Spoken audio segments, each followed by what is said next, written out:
Hello everyone, my name is Priyanka. Welcome to my math classes. मैं class 8 math का full syllabus teach कर रही हूँ और चैनल पे आपको पूरे कोर्स की चैप्टर वाइज वीडियोस मिल जाएंगी। हम बात कर रहे हैं टर्म 1 एग्जाम्स की, जो कि अभी चल रहे हैं। तो टर्म 1 एग्जाम में सीबीएसई के अकॉर्डिंग 8 चैप्टर्स हैं, फर्स्ट 8 चैप्टर्स। तो उन सारे चैप्टर के किसी भी कॉन्सेप्ट या टॉपिक में अगर आपको डाउट है तो आप पूछ सकते हैं। तो कल हमने सॉल्व किया था सेक्शन ए, जिसमें कि सारे मल्टीपल चॉइस क्वेश्चंस होते हैं, और आज हम करेंगे सेक्शन बी। सेक्शन बी में भी 12 क्वेश्चंस होते हैं and each question is of 2 marks. तो आज हम सॉल्व करने वाले हैं सेक्शन बी। हम एग्जाम की रिवीजन के लिए डिस्कस कर रहे हैं प्रैक्टिस क्वेश्चन पेपर। सो इसमें हम बहुत इंपॉर्टेंट क्वेश्चन है जो कि हमेशा एग्जाम्स में पूछे जाते हैं, तो ऐसे क्वेश्चन हम सॉल्व कर रहे हैं। आज हम सॉल्व कर रहे हैं सेक्शन बी, जिसमें कि हर क्वेश्चन होता है 2 मार्क्स का। तो फर्स्ट क्वेश्चन है, find the value of a raise to power -1 divided by a raise to power -1 plus b raise to power -1 plus a raise to power -1 divided by a raise to power -1 minus b raise to power -1। तो हम ये question कैसे solve करेंगे? First of all, question solve करने के लिए एक तो हमारे कॉन्सेप्ट्स क्लियर होने चाहिए और दूसरा हमें कुछ थोड़े से ट्रिक्स भी पता होने चाहिए कि इस क्वेश्चन को कैसे सॉल्व किया जा सकता है। देन हम एग्जाम में सारे क्वेश्चंस कंफर्टेबली सॉल्व कर सकते हैं। तो इस क्वेश्चन के लिए हमने पार्ट्स एंड एक्सपोनेंट्स में पढ़ा है कि a रेज टू पावर -1 की जब ऐसी होती है पावर, इसको हम 1/a लिख सकते हैं। जो माइनस की पावर होती है a raise to power -n, वो डिवाइड में जाके पावर पॉजिटिव हो जाती है। जैसे a raise to power -n है, उसको हम 1/a raise to power n लिख सकते हैं। तो हम पूरे क्वेश्चन को 1/a इस फॉर्म में कन्वर्ट करेंगे। तो यहाँ पे क्या आ जाएगा, 1/a डिवाइडेड बाय डिनोमिनेटर में 1/a प्लस 1/b, क्योंकि b की पावर भी b रेज टू पावर -1 है, जिसको कि हम 1/b लिख सकते हैं। Then there is plus sign in between and फिर से a इनवर्स को 1/a and then a raise to power -1 को 1/a minus b raise to power -1 को 1/b। अब इसमें जो डिनोमिनेटर टर्म है, इसका हम एलसीएम लेंगे। न्यूमिरेटर ऐसे ही रखेंगे एंड डिनोमिनेटर की टर्म का एलसीएम लेंगे, इट बिकम ए बी, और यहाँ पे क्या आ जाएगा, b plus a। And similarly again यहाँ पे भी इसका एलसीएम लेंगे, नीचे एलसीएम आएगा इन दोनों का ए बी एंड यहाँ पे आएगा b माइनस a। सो इसके बाद ये 1/a अब ये जो ए बी टर्म है, इसको हम ऊपर लेके जा सकते हैं। जो बिल्कुल नीचे डिनोमिनेटर में ये टर्म आई है ए बी, इसको हम न्यूमिनेटर में लेके जा सकते हैं दोनों साइड्स पे। तो ये बन जाएगा 1/a into A B divided by b plus a, and ये बन जाएगा 1/a into A B divided by b minus a। तो यहाँ पे a से a कैंसल और यहाँ पर भी a से a कैंसल, और ये नीचे टर्म्स बची हैं b plus a and b minus a, और इन दोनों का अगर हम एलसीएम लेंगे तो क्या बनेगा, अगर हमारे पास ये आइडेंटिटी है that a plus b and a minus b, ये किसके इक्वल होती है, ये आइडेंटिटी है, this is equal to a square minus b square. So ये वैल्यू हमेशा होती है। तो यहाँ पर है b plus a and b minus a, तो साइंस यहाँ पे रिवर्स है, b माइनस a यहाँ पे a माइनस b होता है। तो यहाँ पे इनका एलसीएम आएगा b square minus a square. अगर नेगेटिव साइन b के साथ होता है तो यहाँ आता है a square minus b square, but यहाँ पे नेगेटिव साइन a के साथ है तो यहाँ पे आएगा b square minus a square, और ये term b will be multiplied with b minus a। b को b माइनस a से मल्टीप्लाई करेंगे, क्या बनेगा, b square minus a b, and ये सेकंड टर्म है, यहाँ पे भी जो b है वो मल्टीप्लाई होगा b प्लस a से, तो यह बनेगा b square plus a b. अब ये a b minus a b, this is plus a b, तो ये दोनों कैंसिल हो जाएंगे और यहाँ बनेगा b square plus b square, जिसको कि हम लिख सकते हैं 2 b square and divided by it is b square minus a square. So this is the solution to this question. इसकी वैल्यू आएगी, जो गिवन हमारा एक्सप्रेशन है, इसकी वैल्यू आएगी 2b square divided by b square minus a square. Second question is, for rectangle ABCD, angle BOC is 70 degree. Find x and y. तो यहाँ पे एंगल AOD को y लिया है एंड ADO को x लिया है और हमें इनकी वैल्यू फाइंड आउट करनी है. और एक एंगल गिवन है BOC and it is given that ABCD is a rectangle. So ये क्वेश्चन है फ्रॉम द चैप्टर क्वाड्रिलेटरल्स और इसके हम सारे कॉन्सेप्ट्स फुल डिटेल में ऑलरेडी डिस्कस कर चुके हैं. अगर आपको किसी भी कॉन्सेप्ट में डाउट है तो आप पहले वो वाली वीडियोस देख सकते हैं. एंड अब रेक्टेंगल की क्या प्रॉपर्टी होती है? एक तो ये that all angles of the rectangle are 90 degree and second property of the rectangle is that both the diagonals are equal. तो रेक्टेंगल के दोनों डायगोनल्स इक्वल होते हैं. That means AC is equal to BD. Rectangle के दोनों diagonals equal होते हैं और ये तो एवरी पैरेललोग्राम की प्रॉपर्टी है that both diagonals bisect each other. अब दोनों डायगोनल्स एक दूसरे को बाइसेक्ट करते हैं at the point of intersection which is O. तो अब अगर डायगोनल्स दोनों इक्वल है रेक्टेंगल के और इनके हाफ भी इक्वल है, दैट मीन्स इसका अगर हम हाफ कर दें तो इसके हाफ के इक्वल है एंड डायगोनल्स दोनों हमेशा बाइसेक्ट करते हैं तो ये चारों पार्ट्स इक्वल हो जाते हैं. That means for a rectangle only, rectangle के लिए ये चारों पार्ट्स इक्वल होते हैं. That means OA is equal to OB is equal to OC is equal to OD. तो ये चारों पार्ट्स किसी भी रेक्टेंगल के लिए इक्वल होते हैं. अब हमें गिवन है angle BOC and find out करने हैं एंगल AOD एंड ADO. सो अगर हम इन दोनों ट्राइंगल्स को देखें तो ये दोनों एंगल्स तो वर्टिकली ऑपोजिट एंगल्स हैं और वर्टिकली ऑपोजिट एंगल्स हमेशा इक्वल होते हैं. तो एंगल Y जो है that is equal to angle BOC. तो ये दोनों तो हैं vertically opposite angles. Therefore Y की वैल्यू आ जाएगी 70 डिग्री. Y की वैल्यू आ जाएगी 70. Now in a triangle DOA, इस ट्राइंगल में ये दोनों साइड्स अब इक्वल है. तो ऐसी ट्राइंगल को क्या बोलते हैं जिसमें दोनों दो साइड्स इक्वल हो? Isosceles triangle. So AOD is a isosceles triangle जिसमें OA is equal to OD. ये दोनों इक्वल है तो दैट मीन्स ऑब्वियसली ये दोनों ऑपोजिट एंगल्स इक्वल होंगे. तो ये जो एंगल है DAO ये भी x के इक्वल होगा क्योंकि ये एक आइसोसेलेस ट्राइंगल है.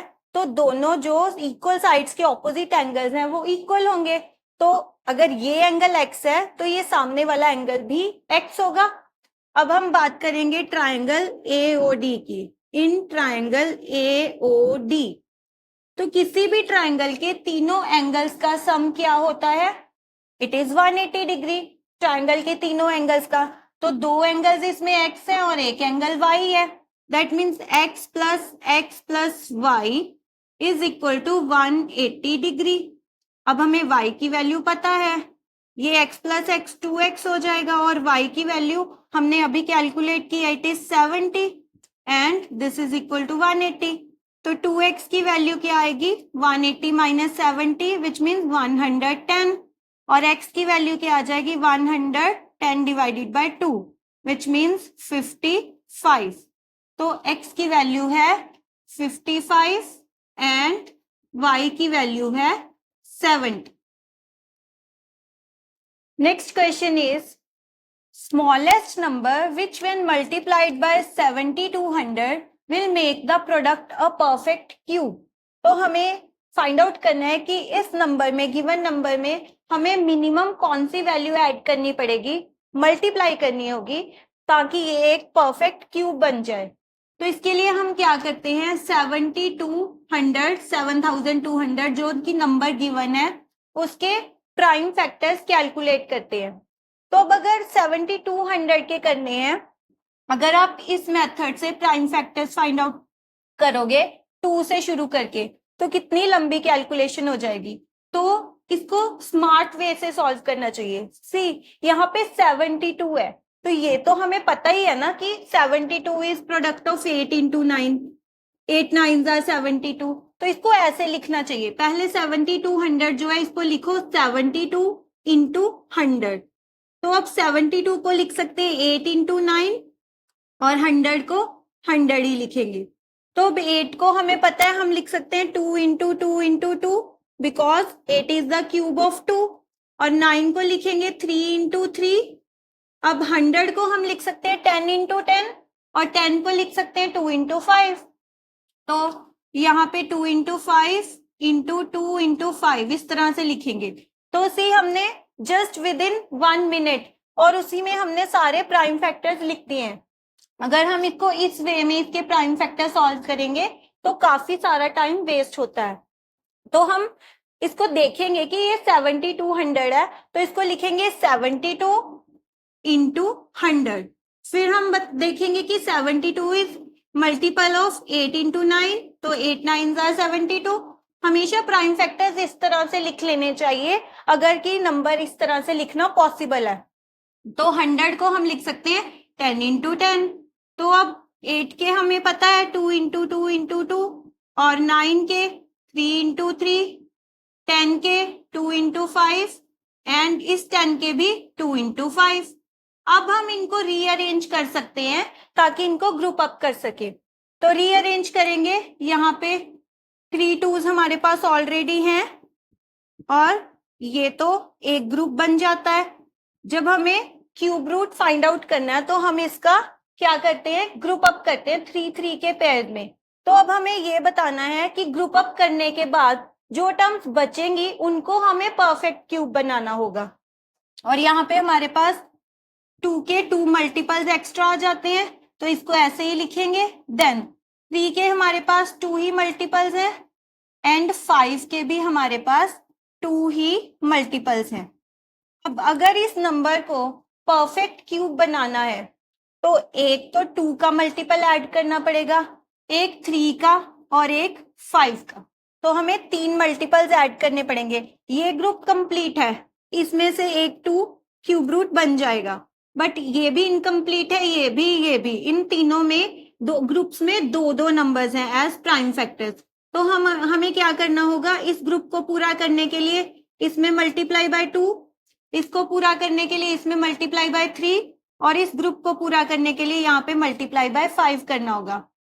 तो मिनिमम नंबर जिसको ऐड करना होगा, प्रोडक्ट करना होगा गिवन नंबर में, वो नंबर होगा 2 multiply by 3 multiply by 5 means 2 3s are 6 and 6 5s are 30. So 30 is the number which has to be multiplied with 7200 to make it a perfect cube. The fourth question is, 3 candidates contested in an election and received 1136, 7636 and 11628 votes respectively. What percentage of total votes did winning candidate get? तो इस question को कैसे solve करेंगे, इन तीनों में से winning candidates को मिली हुई वोट्स हैं this one because these are the maximum. तो हमें फाइंड आउट करनी है the percentage of votes the winning candidate got. तो परसेंटेज ऑफ वोट जो विनिंग कैंडिडेट्स को मिली है उसको कैसे फाइंड आउट करेंगे। विनिंग कैंडिडेट्स को मिली हैं 11,628 वोट्स, इसको डिवाइड करना है हमें टोटल नंबर ऑफ वोट से and then we will multiply it with 100। तो टोटल नंबर ऑफ वोट्स कितनी है, हमें इन तीनों को ऐड करना है। 11,628, 7,636 एंड फर्स्ट कैंडिडेट को मिली है 1,136 वोट। हमें इन तीनों को ऐड करना है। 8 + 6 14, 14 + 6 20, 2 is the carry, 2 + 2 4, 4 + 3 7 + 3 10 and then 1 is carry, 1 + 6 7, 7 + 6 13 and 13 + 1 14 and 1 + 1 2, 2 + 7 9, 9 + 1 10 and then it is 1 + 1 2। So ये है टोटल नंबर ऑफ वोट्स जो कि तीनों कैंडिडेट्स को मिला के मिली है। तो हमें डिवाइड करेंगे टोटल नंबर ऑफ वोट्स को then we will find out the percentage of the votes. तो अब हम इसको सॉल्व करेंगे एक्सप्रेशन को, ये टू जीरोज इन टू जीरोज से कट हो जाएंगे। अब हमें इस वैल्यू को सॉल्व करना है। फर्स्ट सबसे पहले हम करेंगे इसको 3 के टेबल से cut. 3 6s are 18 and 2 will be the remainder 24 and 3 8s are 24. यहाँ पे 3 3s are 9, 2 is the remainder 26, 3 8s are 24, then again 2 is the remainder 22, 3 7s are 21 and then 1 is the remainder 18 and 3 6s are 18. अब इन दोनों को हम 4 के table पे cut कर सकते हैं। 4 1s are 4, 2 is remainder 28 and 4 7s are 28. यहाँ पे 4 9s are 36, 2 is remainder 27, 4 6s are 24 and 3 is remainder 36, 4 9s are 36. अब इसको हम 17 के टेबल पे कट करेंगे। 17 5s are 85 and then 11 is remainder and यहाँ पे आएगा 119 and 17 sevens are 119. तो क्या percentage I? 57%. 57% are the votes the winning candidate got. Next is question number 5. This is a practice question paper, तो आप भी साथ साथ में सॉल्व कीजिए, तभी आपकी रिवीजन एंड प्रैक्टिस होगी। So the question is divide 64 in 2 parts such that 3 times the greater part will be equal to the 5 times the smaller part. तो हमें 64 को 2 पार्ट्स में डिवाइड करना है such that 3 times the greater part is equal to 5 times the smaller part. So हम 64 को 2 parts में divide करेंगे। Let the first part is, अगर हम 64 को 2 पार्ट्स में डिवाइड करेंगे, let the first part is x। अगर फर्स्ट पार्ट x है देन सेकंड पार्ट क्या होगा? हम 64 को डिवाइड कर रहे हैं 2 पार्ट्स में, तो दैट मीन्स दोनों का सम 64 है। अगर फर्स्ट पार्ट x है तो सेकंड पार्ट होगा 64 माइनस x। करेक्ट?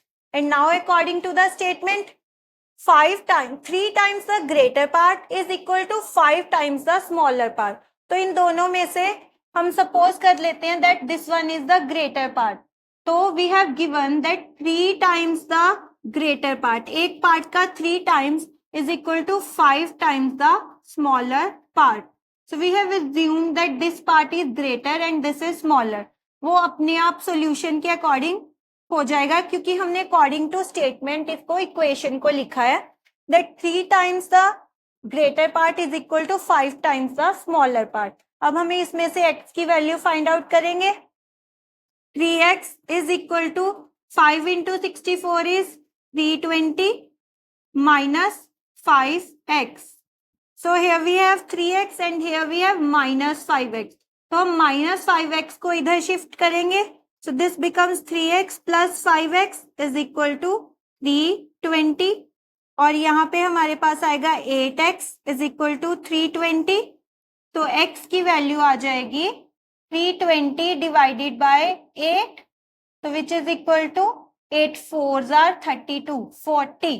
तो x की वैल्यू हमारे पास आ गई 40। तो एक पार्ट तो हो गया 40, 64 को 2 पार्ट्स में डिवाइड किया है, तो फर्स्ट पार्ट आ गया 40 और सेकंड पार्ट क्या आ गया 64 माइनस 40 इज इक्वल टू 24।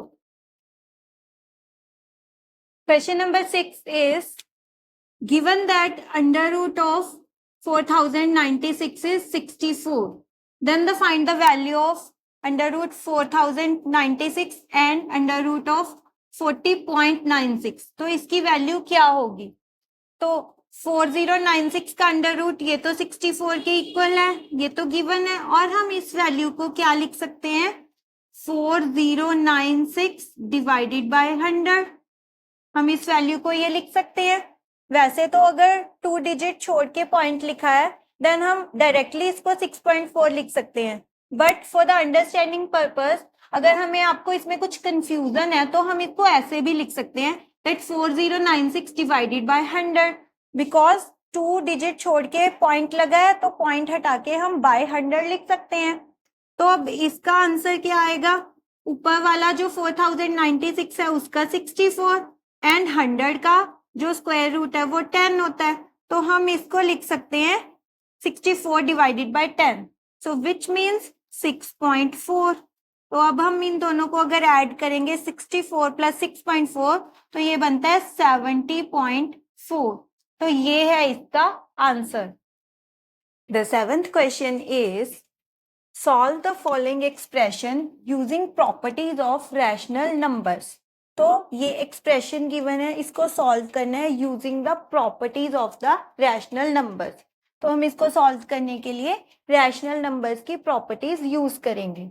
सो इस एक्सप्रेशन में यहाँ पे मल्टीप्लीकेशन साइंस हैं और ये माइनस है। तो सबसे पहले हम जो ये टर्म्स हैं इनको ग्रुप अप करेंगे। ये एक टर्म है, ये मल्टीप्लीकेशन साइन के साथ ये एक टर्म है और ये एक अलग टर्म है। अगर हम इनको दोबारा से लिखें तो this is first term into -3/7 plus, so ये सेकेंड टर्म है -1/14 and this is the third term -3/7 multiply by 3/5। So ये तीन अलग अलग टर्म्स हैं हमारे पास एक्सप्रेशन में। So first property which we will use is the commutative property. So commutativity क्या होती है कि व्हेनेवर रैशनल नंबर्स के बीच में प्लस का साइन है, so we have 3 rational numbers a plus b plus c। So हम इनकी ऑर्डर चेंज कर सकते हैं, हम इसको a plus c plus b लिख सकते हैं एंड रिजल्ट सेम होगा। So first property we are going to use is commutativity. Commutative property हम यूज करेंगे, commutative property. So this property states कि अगर सम है, एडिशन का साइन है 3 रैशनल नंबर्स के बीच, तो हम रैशनल नंबर्स का ऑर्डर चेंज कर सकते हैं कैलकुलेशन के लिए and result would remain same.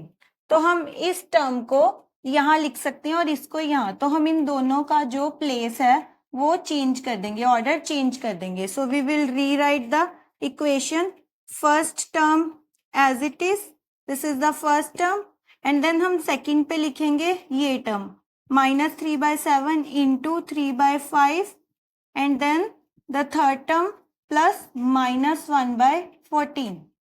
अब ये बन गया एक्सप्रेशन। नाउ अगेन ये दोनों टर्म्स में -3/7 टर्म कॉमन है, -3/7 टर्म इज कॉमन, तो इस यहाँ हम यूज करेंगे property distributivity.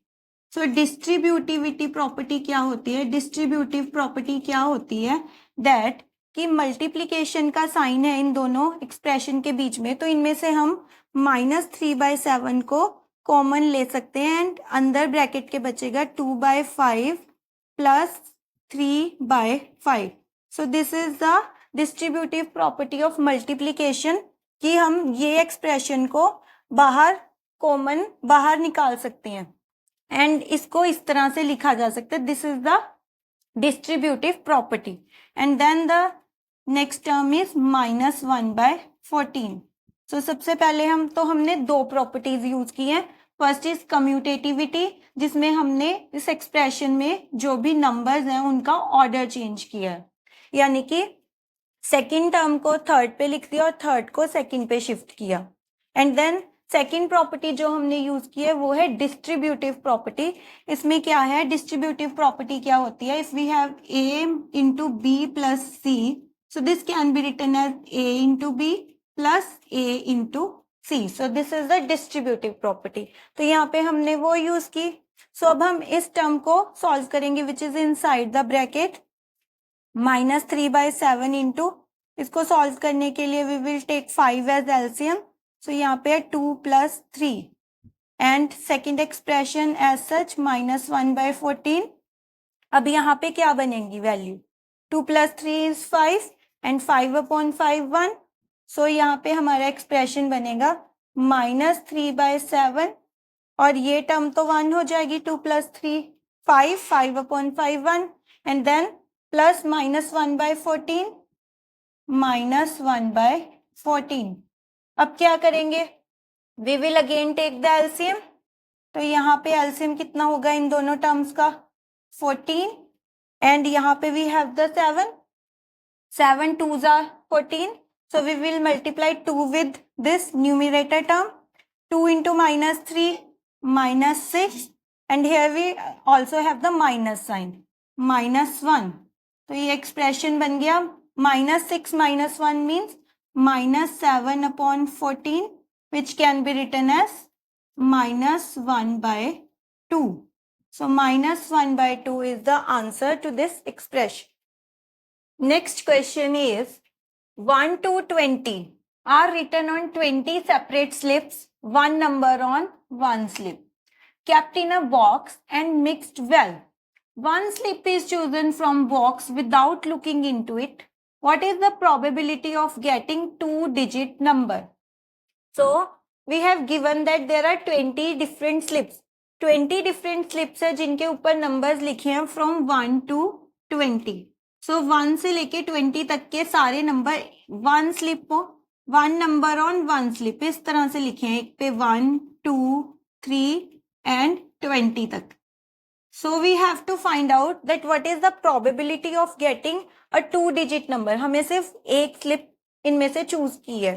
So we have chosen only one slip from these 20 slips. What is the probability of getting 2-digit number? So first of all, what is probability? Probability क्या होती है? Number of favorable outcomes. Probability होती क्या है? It is the possibility कि जो हम कह रहे हैं आउटपुट हमें चाहिए 2-digit नंबर, कि 2-digit नंबर की आउटकम की क्या पॉसिबिलिटी है. So probability is number of favourite outcomes divided by total number of outcome. Total number of outcomes कितने हैं? सो यहाँ पे हमारा फेवरेबल आउटकम क्या है? What do we want? कि 2-digit नंबर हो. तो 1 से लेके 20 तक 2-digit नंबर्स कितने होते हैं? फर्स्ट ऑफ ऑल 1 से लेके 9 तक सारे डिजिट सिंगल है. उसके बाद 11 से लेके 20 तक ये सारे हैं 2-digit नंबर्स. सो पहले जो 1 से लेके 9 तक डिजिट है, 9 digits, these are single digits. And 10 9 तक सिंगल डिजिट्स है, एंड देन 10 से लेके 20 तक these digits are double digits, 2 digits. So 10 से लेके 20 तक कितने नंबर है हमारे पास? 10 को काउंट किया और 20 तक, तो these are the 11 digits. 11 numbers हैं हमारे पास जो कि 2-digit नंबर्स हैं. तो अब प्रोबेबिलिटी क्या होगी? 2-digit नंबर्स कितने हैं 1 से 20 के बीच? 11 and total number 20. So probability is 11 upon 20 because probability is number of favorable outcome divided by total number of outcome. So total है 20 and favorable number है 11. Next question is find value of x and y for given parallelogram.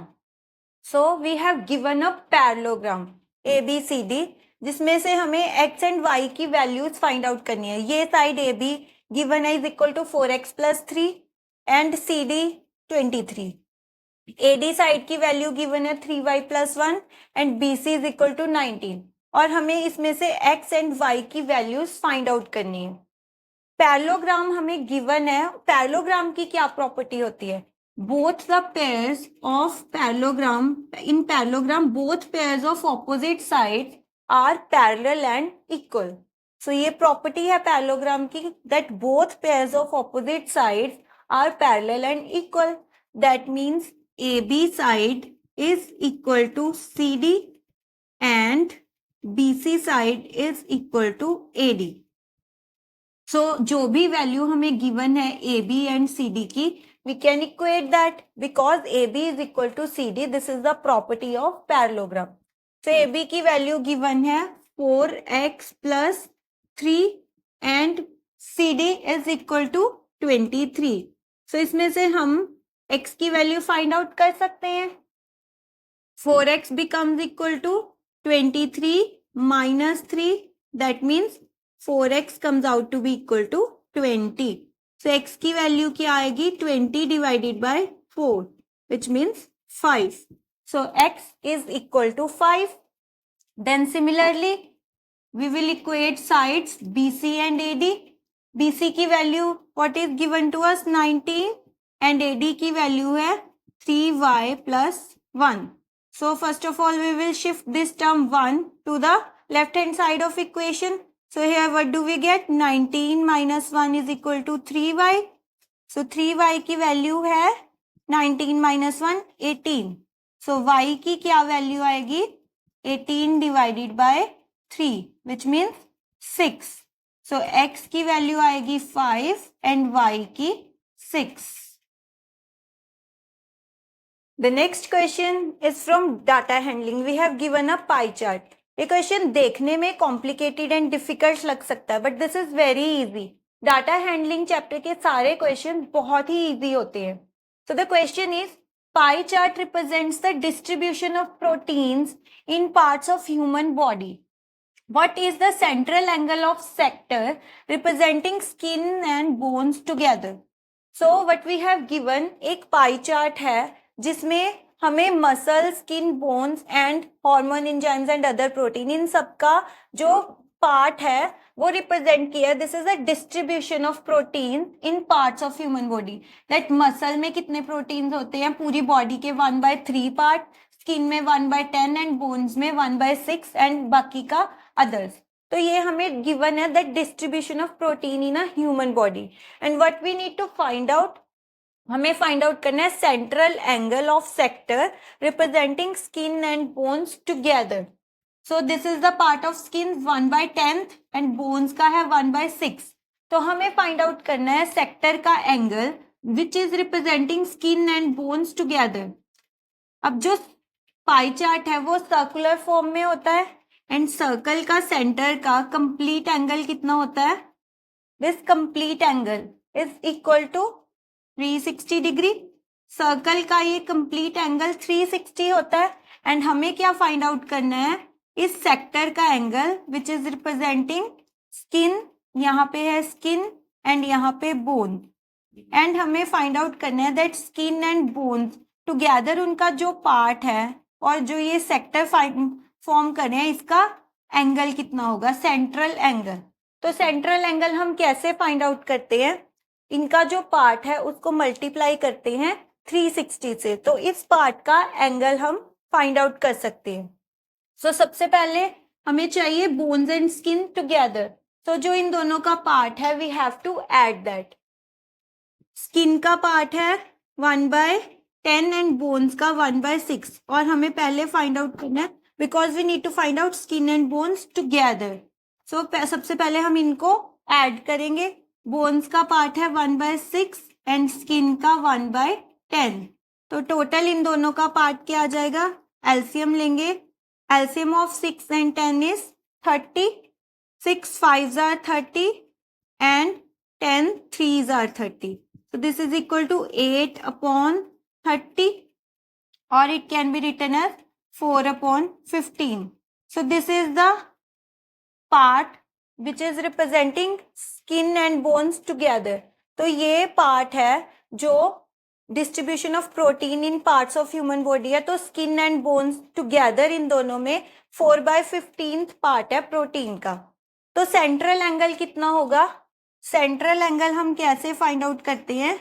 इस part को central angle find out करने के लिए जो ये part है 4/15 इसको मल्टीप्लाई करेंगे 360 से. Now what do we get? 25 15 2s are 30 and 6 remains 60 and 15 4s are 60. Now 4 into 24 is 96. So central angle skin and bones together they both are forming this angle and this is equal to 96. Next question is if 1728 raised to power 1/3 is equal to 2x plus 2 find the value of x. So इसका cube root is equal to 2x plus 2 and हमें find out करनी है value of x. सो सबसे पहले हम इसका cube root solve करेंगे. So उसके लिए what we will do, we will find out the prime factorisation of 1728. इसकी हमें प्राइम फैक्टराइजेशन करनी होगी तो तभी हम इसका क्यूब रूट फाइंड आउट कर सकते हैं. तो सबसे पहले 2 and here what do we get? 8 6 4 and then again 2 यहाँ पे आ जाएगा 4 3 2, देन अगेन 2, यहाँ पे what do we get 2 2 2s are 1 and 6, then again 2, so here what do we get 108, then again 2 54, then again 2 27. now अब ये 2 पे नहीं जाएगा, अब ये 3 पे जाएगा, 3 9s are 27 and 3 3s are 1. तो ये बन गए हैं प्राइम फैक्टर्स ऑफ 1728. तो इसको हम कैसे लिखेंगे? 2 into 2 into 2. Here we have 2, 1 2 3 4 5 6 times. 1 2 6 times, and 3 is also 6 times, 3 times. So ये है प्राइम फैक्टर्स ऑफ 1728. सो इनमें से हमें अगर क्यूब रूट फाइंड आउट करना है 1728 का, तो हम इनकी ग्रुपिंग करते हैं 3 3 का ग्रुप. तो इनमें से 1 2 लेंगे, इनमें से एक 2 और इनमें से एक 3. तो क्या वैल्यू आ जाती है? 2 2s are 4 and 4 3s are 12. That means cube root of 1728 is equal to 12. So now we will solve this question. 12 is equal to 2x plus 2, क्योंकि cube root of 1728 is equal to 12. और यहां से हमें find out करनी है x की value. So now 2x becomes equal to 12 minus 2 means 10, and x की value आएगी 10/2 means 5. The last question of section B is sum of 3 consecutive multiples of 8 is 888. Find the multiples. What are the consecutive multiples? Consecutive multiples of 8 क्या होती हैं? So consecutive multiples होते हैं the multiples which lie together. जैसे कि 8 के multiples हैं 8, 16, 24, 32, 40. सो इनमें से जैसे हमने 3 कंसेक्यूटिव मल्टीपल्स बताने हैं, तो these are 3 consecutive multiples which lie together. These 3 are consecutive multiples means which come one after the another. तो ये हैं consecutive multiples which lie together. और कंसेक्यूटिव मल्टीपल्स ऑफ 8 हम देख रहे हैं, तो इनमें गैप कितना होगा? ऑब्वियसली 8 8 का. सो फर्स्ट नंबर 24 है अगर, तो सेकंड है 32. तो फर्स्ट नंबर को अगर मैं x सपोज करूं, तो सेकंड नंबर क्या होगा? x plus 8. And third number क्या होगा? इन दोनों में है 8 का गैप, और इन दोनों में कितना गैप होगा? फर्स्ट एंड थर्ड नंबर में कितना गैप होगा? 16 का. तो third number can be written as x plus 16. So these are the consecutive multiples which lie together. तो फर्स्ट 2 नंबर्स में गैप होगा 8 का, और फर्स्ट एंड थर्ड में गैप होगा 16 का. सो ये होते हैं कंसेक्यूटिव मल्टीपल्स. इस क्वेश्चन को सॉल्व करना है that 3 consecutive multiples of 8 find out करने हैं जिनका सम 888 हो. हमें ऐसे 3 मल्टीपल्स चाहिए एंड दो शुड बी कंसेक्यूटिव. तो अगर मैं फर्स्ट मल्टीपल को, लेट द फर्स्ट वन, अगर मैं फर्स्ट मल्टीपल को x सपोज करूं, देन द सेकंड क्या होगा? अगर फर्स्ट मल्टीपल ऑफ 8x है, तो सेकंड क्या होगा? x प्लस 8, क्योंकि फर्स्ट और सेकंड में 8 का गैप है. देन द थर्ड वन, उसका तीसरा मल्टीपल को कैसे लिखेंगे? x plus 16. Now we have given that sum of these 3 multiples is equal to 888. That means x plus 8 plus x plus 16 is equal to 888. अब हमें इसमें से x की वैल्यू फाइंड आउट करनी है. x plus x 3x plus 8 plus 16 is 24 is equal to 888. अब हम इस टर्म को राइट हैंड साइड पे शिफ्ट करेंगे, तो this becomes 888 minus 24. So 888 minus 24 is equal to 864. Now x की वैल्यू क्या आ जाएगी? 864 divided by 3. 3 2s are 6 remainder 2, 26. 3 8s are 24 and remainder is 2, then again 24. Then 3 8s are 24. तो first number क्या आएगा हमारा 288. हमें तीनों नंबर्स फाइंड आउट करने हैं. So first number is 288. तो सेकंड नंबर क्या होगा? We will add 8 into this. अगर इसमें 8 ऐड करेंगे तो क्या आ जाएगा 296. And then third number is again first number में 16 ऐड करना है या इस नंबर में 8 ऐड करना है, तो क्या आ जाएगा 304. So these are the 3 multiples of 8 जिनका सम क्या है 8 plus 6 14, 14 plus 4 18, 1 is carry, 8 plus 1 9, 9 plus 9 18. Again 1 is carry, 2 plus 1 3, 3 plus 2 5 and 5 plus 3 8. So these are the 3 multiples of 8, consecutive multiples of 8 जिन तीनों का सम 888 के इक्वल है. So this is the complete solution to section B. अगर आपको किसी भी concept या question में डाउट है you can ask in the comment box. अगर आपको पूरे कोर्स की चैप्टर वाइज वीडियोस देखनी है फुल डिटेल एंड एक्सप्लेनेशन में तो वो भी चैनल पे अवेलेबल है. अगर आपको अपना किसी क्वेश्चन में कोई डाउट है you simply write that question in the comment box. I will solve that question for you. Next class में हम सॉल्व करेंगे section C. So if you want to learn with me, subscribe to my channel. See you in the next class and all the very best for your exam.